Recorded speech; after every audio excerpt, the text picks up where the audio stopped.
What is up, gamers? Welcome back to Game Brigade. My name is Brian. Thank you for joining me. Today, we're going to be taking a look at Hood, Troubles in Sherwood from Phalanx Games. Now, this is a paid first impressions, and I'm going to basically give you all of my thoughts regarding the key mechanics of this game so you can figure out whether or not this might be a game that fits for your collection or not. If that sounds interesting for you, stay tuned for more. And I want to thank Phalanx Games for helping sponsor this channel, bringing this video to you, my audience. And I also want to thank them for setting this game because Hood was a very, very interesting, fun game that kind of fits a certain niche. You're going to hear a lot of people talk about this game in relations to things like Roots, and there's a lot of similarities with those game styles. I think this one's a little bit less punishing than that. We're going to go through how the game works real quick, and then I'm going to dive into the key mechanics so that we can kind of understand what is really here and what might work for you in terms of your collection. So what is Hood? Well, this is a strategic war game where you are going to be playing one of the four factions found in this game. Now you have the Robin Hood, you have the Sheriff of Nottingham, you have the French Empire, and you have the bishop who's building his church in the cathedral in Nottingham. Each of these factions play completely different, and that's one of the reasons why so many people reference this to Root. Not only is the board very similar with the way the paths are designed, but every single faction is asymmetrical in its design. While they do have some overlap on some of the abilities and what they can do, what they want to do as their core mechanics are completely different. So let's take a quick look at some of them and kind of explain what we're talking about. Okay, so I have here at the center of the board the Robin Hood player board, and every player board is a little different, and we're going to kind of talk about what you have here. So Robin Hood is going to play a lot like an ambusher. They're a thief, but they're also trying to give back to the poor, as they're going to try to increase their fame to build up their forces and their army. So how do they do that? Well, one of the first things to understand with this game is every faction is going to be limited to 3 main actions. And if you look here at the turn order, it says 3 actions, and every player also comes with a very handy player aid to kind of say what your actions are. Now, you can do these in any order and as many times as you want, and Robin Hood only has 3 available actions to them, either move, trade, or robbery. Once Robin Hood has done one of those things, they will then give to the poor, which means they're going to take money from their player board, from their treasury of money they've earned, and they're going to distribute their wealth where they have merry men to give money to the poor. This will increase their fame, which is this track here at the bottom. And as they increase their fame, they're going to be earning rewards, such as drawing these fate cards or placing camps out onto the board. And when they do that, they will then increase their strength of their camp. You know, you can choose which one you want to increase, but that's the idea of what Robin Hood is trying to do. And then you'll do your income, drawing any cards or whatnot. You're also going to potentially want to pay any money to the king here into their ransom. That's part of the final step here, which is the King Richard step. When there's a certain amount of money based on player count, King Richard's phase will occur, and you will do all of the things at the bottom of that thing, at the bottom of the player action. Every player's King Richard effect is completely different. The other unique thing that Robin Hood has is the access to these cards, and these are special cards that they'll be gaining advantage of throughout the game. They will start with 1 in their hand and be able to draw additional ones into their pool that they can eventually use for combat or effects on the board, basically making themselves stronger, and they gain access to these cards again by increasing their fame. So Robin Hood's really going to need to try to get as much gold as they can, as well as spread their merry men along all the different territories so they can eventually give money back to the people and hyper increase their fame from there. The next faction we're going to take a look at here is not King Richard. This is the Sheriff of Nottingham, who has these little sheriffs who are going to be going around and deputizing more army guys to basically have their authoritarian control along Nottingham and all of the surrounding regions. They're going to be issuing these decrees to spread their influence, and by doing so, they're going to be increasing their power with these tiles that they can eventually do. So like this one, when they do merchants, they will gain an additional 2 gold. So how does that happen? Well, they will have their 3 actions as well, and as I said, each faction has their own player board with the sheet here, and you can see they have 4 available actions to them. They can move, they can trade, they can collect, or they can on duty, which is placing units from their barracks into Nottingham, and they can actually pay additional gold with this to place additional units if they have the resource to it. And then they are going to issue a decree. You will have these tokens available throughout the game, and you can place more by winning combat, and you'll eventually issue decrees by flipping them to pay for these costs if they match the regions. So for example, up here, every location has 2 different regions that they can represent. So you have some that are farms, some are towns and harbors. They're kind of suits, if you will, based on what kind of location that is. So that's what he's going to be doing. Again, very similar, but basically his goal is to have combat, fight as much as he can, and to spread his armies to make sure he has these decrees available to him, so he can either score victory points or issue stronger, more powerful decrees. The next faction is the Bishop, and he is going to be using his units to build the cathedral that is located in Nottingham. So in fact, if I move this over a little bit, you can see there's 3 purple icons here. Those are the construction sites.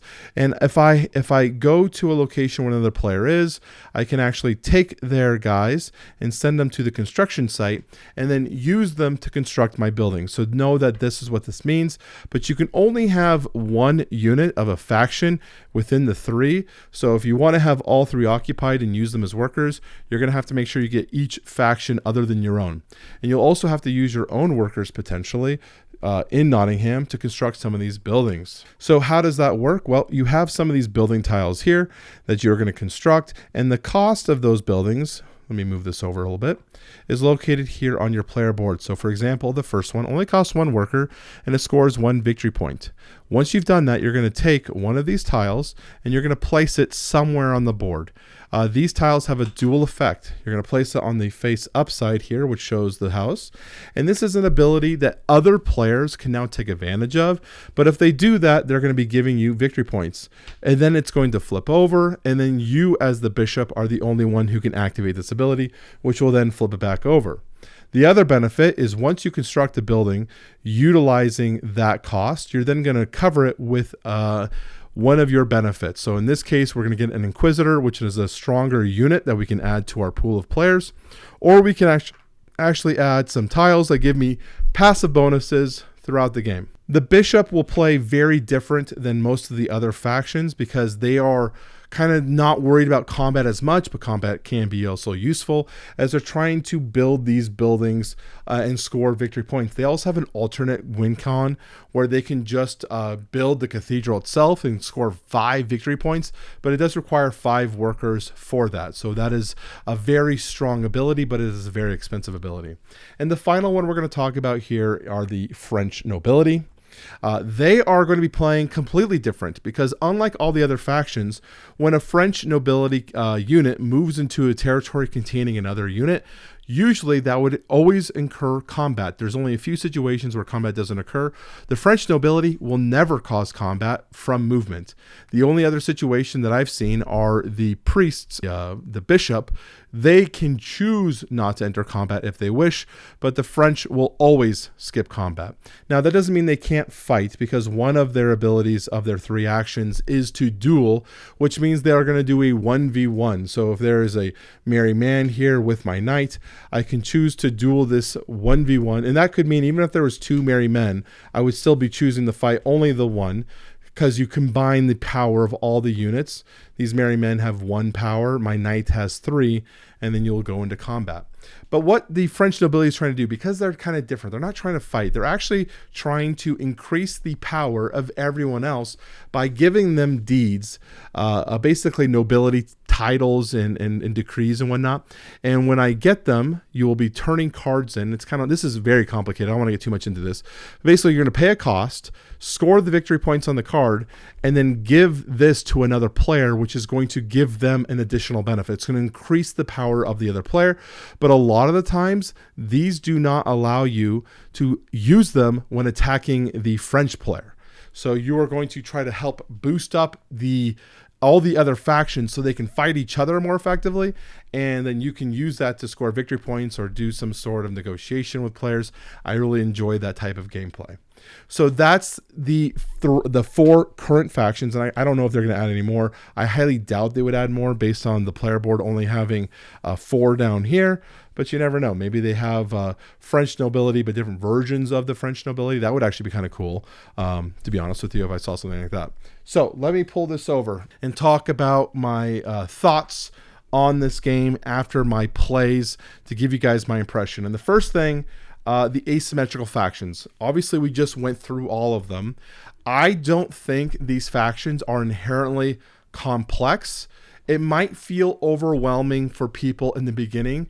And this is with any game that has this type of mechanic where you're going to have an asymmetrical power for every player. That's one of the biggest problems people have with Root in trying to understand the similar situation is you have to know not only your own faction to play it well, but you need to know what everyone else is doing so that you know how to either effectively stop them or have a basic idea of what they might be trying to do. So that is very much inherent in this game. And if you feel like that might be a little complex for your player group, I would caution you on that. But the mechanics are not complex. And again, like I said, you can look at the turn order here, and it gives you a basic idea of everything you're going to be able to do on your turn. And the rule book's over here. And the rule book, as of right now, does give a pretty good example of what you do, any special rules you have, clarifications on your ability. So I really recommend reading these through so you can understand them, but I wouldn't say the weight of this is that complex. With that though, the replayability is pretty strong with this one.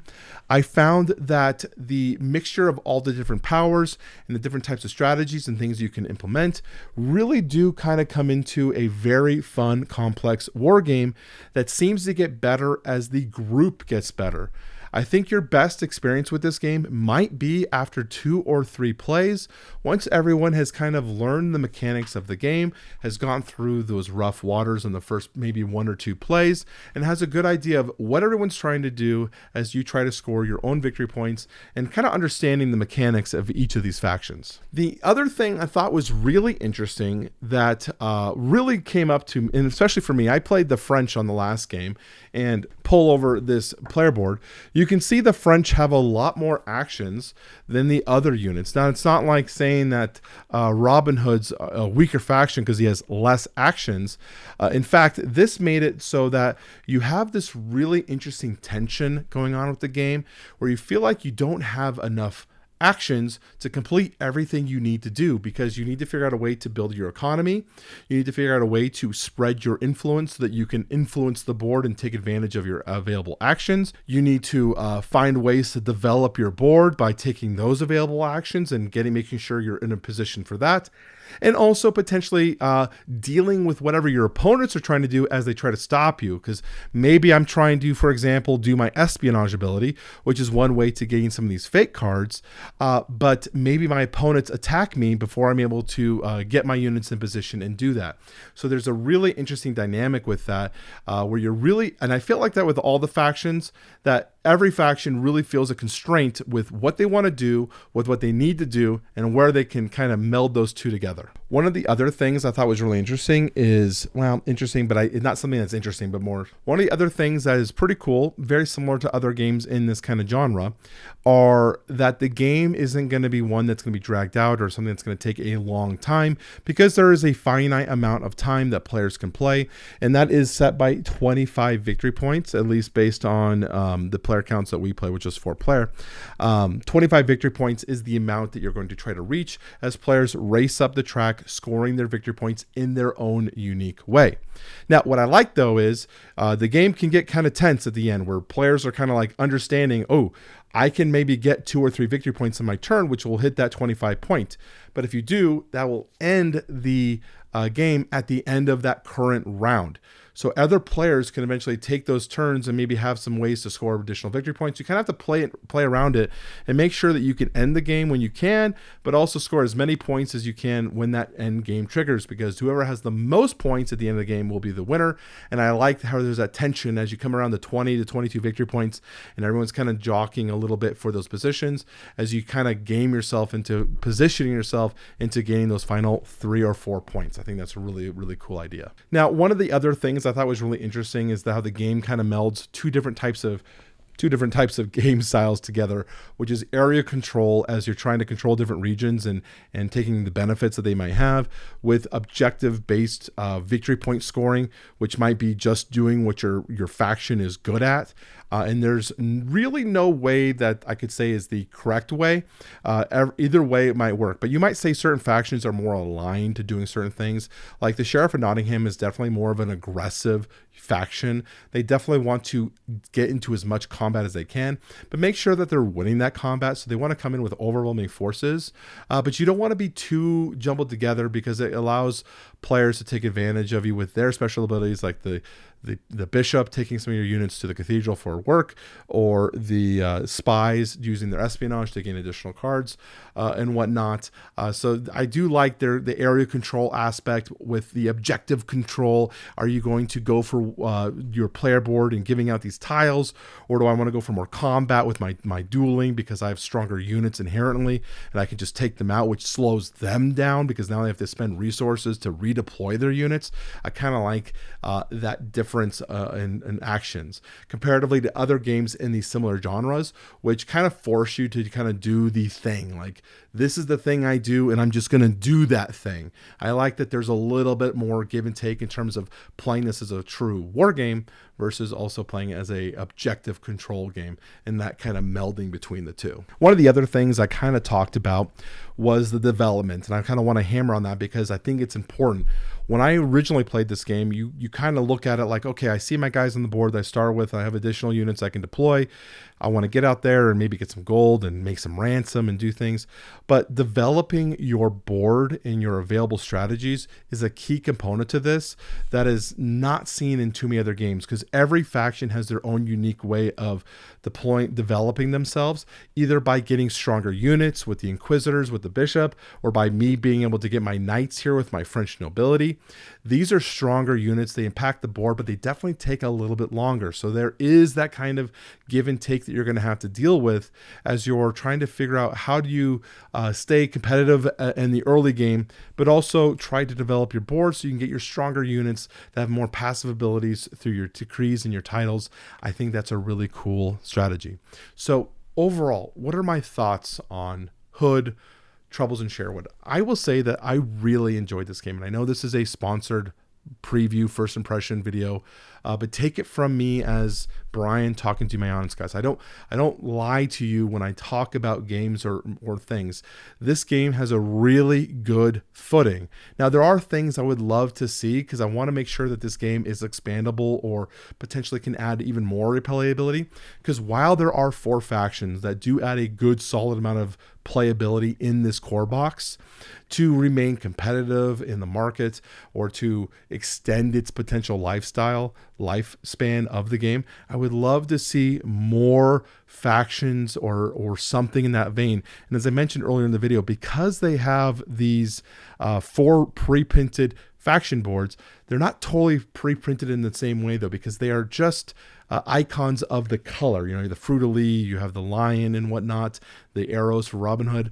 So maybe they might have several other factions. These are things that would be really important for me if I was deciding to back this game, is to see, you know, do we have any future plans for this game, or is this going to be a standalone title?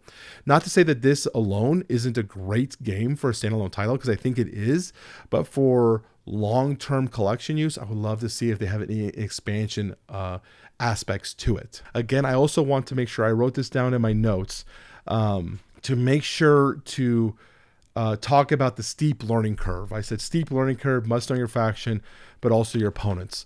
I want to make sure I hammer this in, because when I originally introduced this game to my player group, there was a lot of trepidation, because they, you know, whenever you're asking people, hey, let's teach you a game, but I'm going to need to teach you your factions, and you're also going to have to know my factions. It really, I could see it on their faces that it's just it's an intimidating aspect.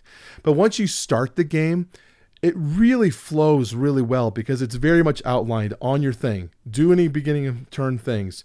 Take your 3 actions. Once you do that, you're going to do your faction-specific ability. So in this one is bestow a tile. Some of them are give to the poor. Whatever your faction-specific ability is, then you just need to know that. Then you're going to do the ransom, which everyone's ability is the same. You're going to pay money to King Richard, and then you're going to do whatever your income step is. If you break it down to a core level, it's not that hard. It's not that complicated. But I just know that some people are going to see it as a high, like you're going to look at it and be like big eyes open, like, oh my God, what are we into? Break it down to lower levels and you're going to really see that there's a really cool game here awaiting for you to discover it. So I will have a link down below for their Game Found page if you guys are interested in knowing more information. Again, ask me any questions you have in the comment section down below. I will answer any questions that I reasonably can. Or if you have any questions I don't know, I'll reach out to the publisher and ask them for you so you can get your answers taken care of. So again, my name is Brian. Thank you for watching. If this is something you enjoy, if you want to see more content, honest feedback for these games, remember to subscribe to the channel, give a like. If the hype button is there, click it. We don't know what it does, but hype up the video, share it with a friend, and I will talk to you very soon. Thank you.